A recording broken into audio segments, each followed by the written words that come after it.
Hello viewers, যারা class 7 এ পড়ছো আজকে তাদেরকে আমি ফার্স্ট ইউনিট টেস্ট পরীক্ষার জন্য ভূগোল সাজেশন নিয়ে চলে এসেছি।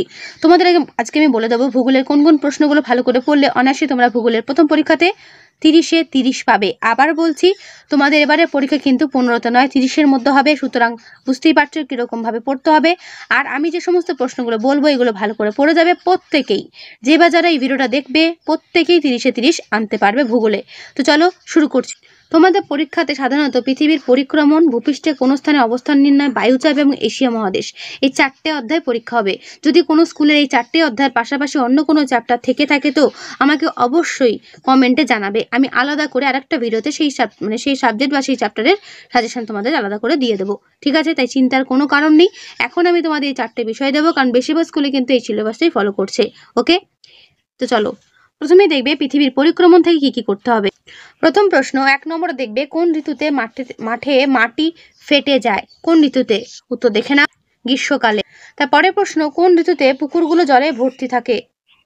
উত্তর দেখে নাও, বর্ষাকালে। তারপরে প্রশ্ন কোন ঋতুতে খুব কোকিল ডাক? উত্তর বসন্তকালে। তারপরে প্রশ্ন কোন তারিখে ও কোন ঋতুতে উত্তর গোলার্ধের বৃহত্তম?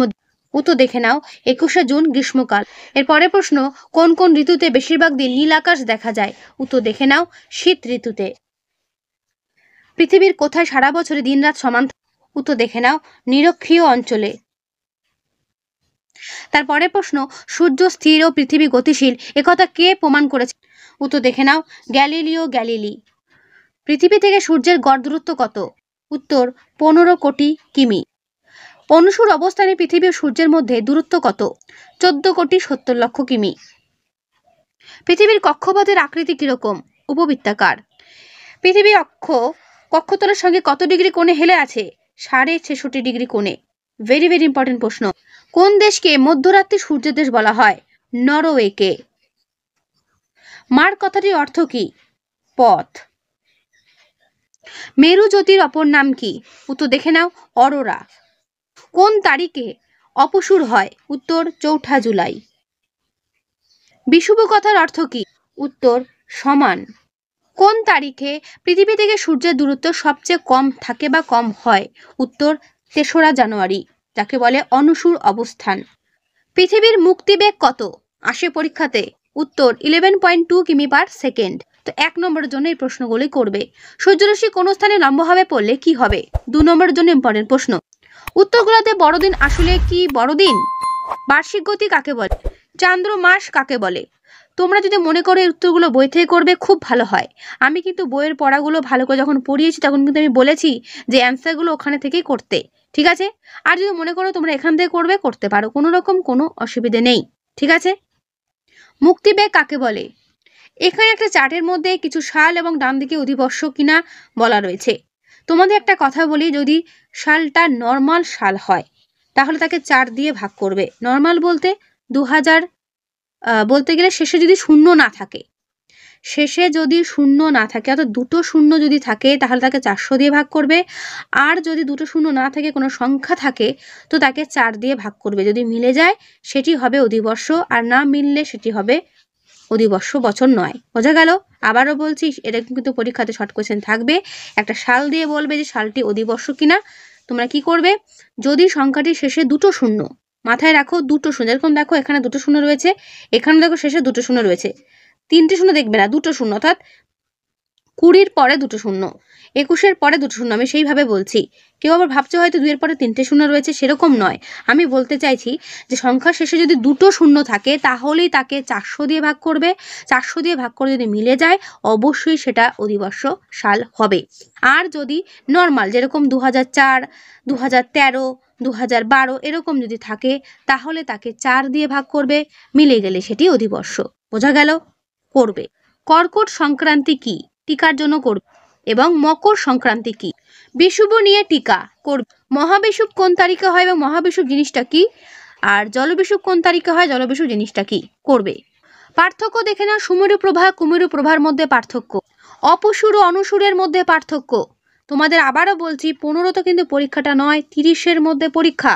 এবার কিন্তু প্রশ্নের ধরনও একটু অন্যরকম হবে, ভেবে নিতে পারো। বড় প্রশ্ন থাকবে অনেক বেশি, ঠিক আছে?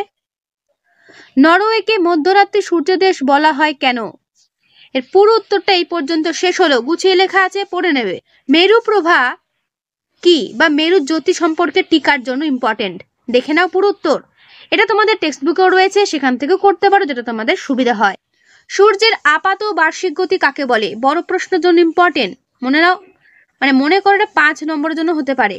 সূর্যের বার্ষিক আপাত গতি কি কারণে হয়? তিনটেই একই কোয়েশ্চেন। দেখে নাও উত্তর, পুরো উত্তর ভালো করে দেখবে। যদি পারো ছবি সহ আঁকতে আরো ভালো হয়। অধিবর্ষ বা লিপিয়ার কাকে বলে, অথবা অধিবর্ষ কিভাবে নির্ণয় করা হয়? কি করে বুঝবো কোন কোন বছর লিপিয়ার? এর অ্যান্সারটা তোমাদের প্রত্যেকে আমি বলবো বই থেকে করো, খুব ভালো করে সেখানে দেওয়া রয়েছে। এবং যদি না বুঝতে পারো, আমার চ্যানেলে এসে ক্লাস 7 ভূগোলের এই চ্যাপ্টারটা অর্থাৎ পৃথিবীর পরিক্রমা চ্যাপ্টারটা সার্চ করবে, সেখানে আমি খুব ভালো করে বুঝিয়েছি। অবশ্যই চ্যাপ্টারটা দেখে নিও, কোনো রকম কোনো অসুবিধা থাকবে না কারোরই, ঠিক আছে? তোমাদের টেক্সট বুক কিন্তু ছবিটা রয়েছে, অপসুর ও অনুসুর অবস্থানের চিত্রসহ ব্যাখ্যা। ছবিটা ভালো করে দেখে নাও, পাঠ্য বইয়ে রয়েছে, করবে। বড় প্রশ্নের জন্য গুরুত্বপূর্ণ রয়েছে এটা। আরেকটা বড় প্রশ্নের জন্য করতে বলবো, সেটা হচ্ছে পৃথিবীর বার্ষিক গতি কাকে বলে এবং এর ফলাফল কি। ঠিক আছে, ফলাফলগুলো পড়বে, পয়েন্ট ধরে ধরে লিখবে। যেমন দিন রাত্রির দৈর্ঘ্য বৃদ্ধি, ঋতু পরিবর্তন, সময়কাল নির্ণয়, সূর্য উত্তরায়ণ দক্ষিণায়ন, তাপমণ্ডলের সৃষ্টি, মেরুজ্যোতি, এগুলো হচ্ছে সব বার্ষিক গতির ফলাফলের জন্য হচ্ছে। কোয়েশ্চেনটা বড় হলেও এই পয়েন্টগুলো যদি লেখো তাহলেই কিন্তু নম্বর পেয়ে যাবে। অত বড় করে না লিখলেও হবে, বেশিরভাগ এই পয়েন্টগুলো লেখার চেষ্টা করবে, ঠিক আছে? তো এর পুরো উত্তরটা ঠিক এই পর্যন্ত শেষ হলো। আমি বলবো বড় প্রশ্নগুলো বই থেকে করতে। এর পরের চ্যাপ্টার ভূপৃষ্ঠের কোন স্থানের অবস্থান নির্ণয়। এখান থেকে বড় প্রশ্ন আসার মতো একটাই প্রশ্ন, সেটা হচ্ছে অক্ষরেখা দ্রাঘিমারেখার পার্থক্য। ভেরি ভেরি ইম্পর্টেন্ট, মনে করো এসেই গেছে। এই অক্ষরেখা দ্রাঘিমারেখার পার্থক্যটা ভালো করে করবে প্রত্যেকে, ঠিক আছে? বইয়ে পার্থক্য আকারে দেওয়া নেই ঠিকই, কিন্তু অক্ষরেখা দ্রাঘিমারেখার বৈশিষ্ট্য যেটা রয়েছে সেই দুটো পার্থক্য আকারে লিখে দাও, বড় হয়ে যাবে অ্যান্সার। আর করতে পারো স্থানীয় সময় প্রমাণ সময়ের পার্থক্য, ঠিক আছে? টিকার জন্য করতে পারো জিপিএস বা জিপিএস এর পুরো নামটাও ভালো করে দেখে নাও, শর্ট কোয়েশ্চেনের জন্য ইম্পর্টেন্ট রয়েছে। জিপিএস টিকার জন্য করবে। দ্রাঘিমা রেখার অপর নাম দেশান্ত রেখা কেন? প্রতি 1 ডিগ্রি দ্রাঘিমার পার্থক্যের সময়ের পার্থক্য কত হয়? এই অঙ্কটা ভালো করে প্র্যাকটিস করবে, এটা কিন্তু আসবে। একই দ্রাঘিমা রেখা অবস্থিত জায়গাগুলোর স্থানীয় সময় এক হয় কেন? জিপিএস কি? কেনোমিটার কি? এই কেনোমিটারের পুরো উত্তরটা দেখে নাও, ঠিক এই পর্যন্ত শেষ হলো। রয়্যাল অ্যাস্ট্রোনমিক্যাল অবজারভেটরি অবস্থিত কোথায়? গ্রিনিচ শহরে। অক্ষরেখার সর্বোচ্চ মান কত? উত্তর 90 ডিগ্রি। পৃথিবীর 1 ডিগ্রি ঘুরতে সময় কতটা লাগে? উত্তর 4 মিনিট। প্রতিটি সমাক্ষরেখার কৌণিক মান কত? উত্তর দেখে নাও 360 ডিগ্রি, ঠিক আছে? লন্ডনে যখন সময় সকাল 8টা 30 মিনিট, ভারতে তখন কটা বাজে? উত্তর দুপুর 2টো। নিরক্ষরেখা বা সর্বনিম্ন অক্ষাংশ কত ডিগ্রি? উত্তর 0 ডিগ্রি। দুটি দ্রাঘিমার মধ্যে দূরত্ব কোথায় সবথেকে? উত্তর নিরক্ষরেখায়। উত্তর ও দক্ষিণ গোলার্ধে কোন কোন নক্ষত্রের সাহায্যে রাত্রিবেলা অক্ষাংশ নির্ণয় করা হয়? উত্তর ধ্রুবতারা হ্যাডলির অক্ট্যান্ট। ভারতে প্রমাণ দ্রাঘিমার মান কত? উত্তর দেখে নাও 82 ডিগ্রি 30 মিনিট পূর্ব। কোন রেখাকে পৃথিবীর প্রমাণ দ্রাঘিমা বলে? উত্তর মূল মধ্যরেখাকে। পৃথিবীর ছোট প্রতিরূপকে কি বলে? গ্লোব বলে। আইএসটির পুরো নাম কি? Indian standard time. জিপিএস এর পুরো নাম গ্লোবাল পজিশনিং সিস্টেম। চীন দেশে প্রমাণ সময় কটি? একটি। প্রত্যেকটার উত্তর ডান দিকে দেওয়া রয়েছে, দেখে নিও। এর পরের চ্যাপ্টার বায়ুর চাপ। এখান থেকে বড় প্রশ্ন প্রথমে যেটা করবে সেটা হচ্ছে বায়ুর চাপের তারতম্যের কারণগুলো কি কি, অথবা কি কি বিষয়ের উপর বায়ুর চাপ নির্ভর করে। ভেরি ভেরি ইম্পর্টেন্ট প্রশ্ন এটা, কিন্তু এই অধ্যায়ের বড় প্রশ্ন, গুরুত্বপূর্ণ প্রশ্ন, ভালো করে করবে। দেখে নাও পুরো উত্তর, পুরো উত্তরটা দেখে নাও, পুরো উত্তরটা ভালো করে দেখে নাও। এই পর্যন্ত উত্তরটা শেষ হলো। বায়ুর চাপ কি সর্বত্র সমান? ব্যাখ্যা করো। সমচাপ রেখা কাকে বলে? এর বৈশিষ্ট্যগুলো লেখো, অথবা বায়ুচাপ রেখা বলতে কি বোঝো? ব্যারোমিটারে পারদ ব্যবহারের সুবিধা কি কি, অথবা চাপ মাপক যন্ত্রের মধ্যে পারদ ব্যবহার করা হয় কেন? বায়ুর উচ্চচাপ ও বায়ুর নিম্নচাপের মধ্যে পার্থক্য দেখে নাও ভালো করে। আমি যে সমস্ত প্রশ্নগুলো বলছি এগুলো ভালো করে করো, কিন্তু প্রত্যেকেই এর লাভটা পরীক্ষার হলে গিয়ে বুঝতে পারবে, ঠিক আছে? যেগুলো দিচ্ছি প্রত্যেকটা প্রশ্ন ভালো করে পড়ে যেও। টিকার জন্য করবে অক্ষাংশ, ঠিক আছে? এই অ্যান্সারগুলো তোমাদের নিজেদের বই থেকেও করতে পারো, কোনো রকম কোনো অসুবিধা নেই। কোরিওলিস বল টিকার জন্য গুরুত্বপূর্ণ। এর পরের প্রশ্ন ফেরেলের সূত্র দেখবে। উচ্চচাপ কাকে বলে এবং নিম্নচাপ কাকে বলে? বায়ু চাপ দেয় কেন? বায়ুর চাপ সব থেকে বেশি কোথায় এবং কেন হয়? এর পুরো উত্তরটা এই পর্যন্ত শেষ হলো। পর্বতারোহীরা অক্সিজেনের সিলিন্ডার নিয়ে পর্বতে যান কেন? বিভিন্ন ঘূর্ণিবাত এবং তার অঞ্চল অর্থাৎ কোথায় কোন ঘূর্ণিবাতটা হয়েছিল সেই নাম সহ ঘূর্ণিবাতের নামটা পড়বে। শর্ট কোয়েশ্চেন দেখে নাও। বায়ুচাপ মাপার যন্ত্রের নাম কি? উত্তর দেওয়া রয়েছে ব্যারোমিটার। বায়ুচাপ মাপার একককে কি বলে? মিলিবার। চাপ বৃদ্ধি পেলে বায়ুর আয়তন কি হয়? কমে। পুরীতে বায়ুর চাপ কত মিলিবার? 1000 মিলিবার। বায়ুচাপ সর্বমুখী। বায়ু শীতল হলে চাপ কিন্তু বাড়ে। এই পেজে হাইলাইট করা প্রত্যেকটা প্রশ্ন যেগুলো দাগানো রয়েছে সেগুলো ভালো করে করবে। স্বাভাবিক বায়ুচাপ কত? সমুদ্রপৃষ্ঠে বায়ুচাপ কত? বায়ু সর্বমুখী চাপের পরীক্ষা কে করেন? বায়ুচাপের সৃষ্টি হয় কেন অথবা বায়ুচাপ প্রদান করে কেন? সমচাপ রেখাগুলো খুব কাছাকাছি অবস্থান করলে কিসের পূর্বাভাস লক্ষ্য করা যায়? পারদ ব্যারোমিটার কার সূত্রানুসারে তৈরি করা হয়? করবে। পৃথিবীতে কটি বায়ুচাপ বলয় রয়েছে? পৃথিবীর বায়ুমণ্ডলের বাতাস বাইরের দিকে ছিটকে যায় কেন? মাউন্ট এভারেস্টে বায়ুচাপ কত? কোন যন্ত্রের সাহায্যে উচ্চতা বৃদ্ধির সঙ্গে সঙ্গে বায়ুচাপ পরিবর্তন মাপা হয়? এরপরের চ্যাপ্টার এশিয়া মহাদেশ। প্রথম প্রশ্ন, এশিয়াকে চরম বৈশিষ্ট্যের মহাদেশ বলা হয় কেন? এটা তোমাদের এশিয়া মহাদেশ চ্যাপ্টারের প্রথম পাতার পরের পাতাতেই রয়েছে। এর আনসারটা বই থেকেই করবে। এশিয়ার নিরক্ষীয় জলবায়ু কিভাবে এই অঞ্চলের উদ্ভিদকে প্রভাবিত করেছে? করবে। এশিয়ার দক্ষিণ বাহিনীর নদী অববাহিকাগুলো জনঘনত্বপূর্ণ কেন অর্থাৎ সেখানে বেশি জনঘনত্ব দেখা যায় কেন? করবে। ব্লু কালার পয়েন্ট ধরে ধরে লেখার চেষ্টা করবে। এশিয়ার উত্তরবাহী নদীগুলোতে প্রায় বন্যা হয় কেন? কি কারণে এখানে প্রায় বন্যা হয়? করবে। এর পুরো উত্তর এ পর্যন্ত শেষ হলো।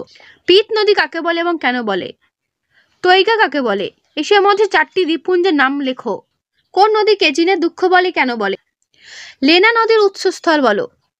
উত্তর বৈকাল পর্বত। ঠিক আছে।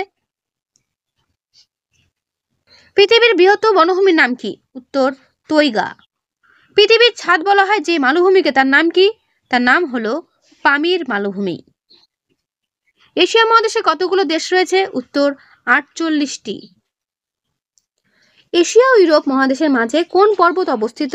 উত্তর ইউরাল পর্বত। করবে। ও বিনিসি লেনা নদী কোন দিক থেকে কোন দিকে প্রবাহিত হয়েছে? উত্তর দক্ষিণ থেকে উত্তরে প্রবাহিত হয়েছে। ঠিক আছে। এশিয়া আফ্রিকার মাঝে কি কি রয়েছে? রয়েছে সুয়েজ খাল ও লোহিত সাগর। তারপরের প্রশ্ন, এশিয়ার কোন সাগরের জলে কোনো জিনিস ডোবে না? উত্তর দেখে নাও মরু সাগরের। চীনের দুঃখ বলা হয় কোন নদীকে? হুয়াংহো নদীকে। ঠিক আছে। এশিয়ার মনুষ্য বসতিযুক্ত শীতলতম স্থান কোনটি? উত্তর দেখে নাও। উত্তর ওমিয়াকন। শীতল তৈগা জলবায়ু এশিয়ার কোন স্থানে দেখা যায়? তৈগা জলবায়ু দেখা যায় সাইবেরিয়ায়। তারপরের প্রশ্ন, পৃথিবীর বৃহত্তম বদ্বীপ সমভূমির নাম কি? উত্তর গঙ্গা ব্রহ্মপুত্র বদ্বীপ সমভূমি। টাইগ্রিস ও ইউফ্রেটিস নদীর মিলিত প্রবাহের নাম কি? উত্তর সাতেল আরব। পরীক্ষাতে আসে। এশিয়ার দক্ষিণ বাহী নদীগুলোর মধ্যে কোন নদীটি তিব্বতের মানস সরোবরের কাছ থেকে উৎপন্ন হয়ে বঙ্গোপসাগরে পড়েছে? উত্তর ব্রহ্মপুত্র নদ। এশিয়ার কোন নদীকে পিত নদী বলে? উত্তর হুয়াংহোকে। এশিয়ার পূর্ব দিকে প্রবাহিত দুটি নদীর নাম করো যারা চীন সাগরে পড়েছে? উত্তর ইয়াংশিকিয়াং ও শিকিয়াং। ঠিক আছে। এশিয়ার দীর্ঘতম নদী কোনটি? উত্তর ইয়াংশিকিয়াং। এশিয়ার সরলবর্গীয় অরণ্যের নাম বা অপর নাম কি? উত্তর তৈগা বনভূমি। এশিয়া মহাদেশের কোন নদীকে স্বর্ণ রেণু নদী বলে? Very very important. উত্তর ইয়াংশিকিয়াং নদীকে। ওব নদীর উপনদীর নাম কি? মনে রাখবে ইরতিশ। 4 o'clock রেনফল কোন জলবায়ুর বৈশিষ্ট্য? উত্তর নিরক্ষীয় জলবায়ুর বৈশিষ্ট্য। লেনা নদী দৈর্ঘ্য কত? মনে রাখবে 4818 কিলোমিটার। সবচেয়ে অধিক লবণাক্ত হ্রদের নাম কি? উত্তর মরু সাগর। এশিয়ার দীর্ঘতম উত্তরবাহী নদী কোনটি? উত্তর ইনিসি। ঠিক আছে। এরপরে প্রশ্ন, ইয়াংশিকিয়াং অববাহিকার অর্থনৈতিক সমৃদ্ধির কারণগুলো কি কি? এই যে বোল্ড করা লাইনগুলো ভালো করে লিখে দেবে। তো এই পুরো উত্তরটা দেখে নাও। পুরো উত্তরটা ঠিক এই পর্যন্ত শেষ হলো। রেড বেসিন বা সেজুয়ান অববাহিকা সম্পর্কে টিকা লেখো। করবে। উত্তরটা এই পর্যন্ত শেষ হলো। এশিয়ার কোন অঞ্চলকে চীনের হল্যান্ড বলা হয়? ভেরি ভেরি ইম্পর্টেন্ট, দেখে নাও পুরো উত্তর। চীনের কোন অঞ্চলকে ধানের গোলা গোলা বলা হয়? ঠিক আছে, করবে।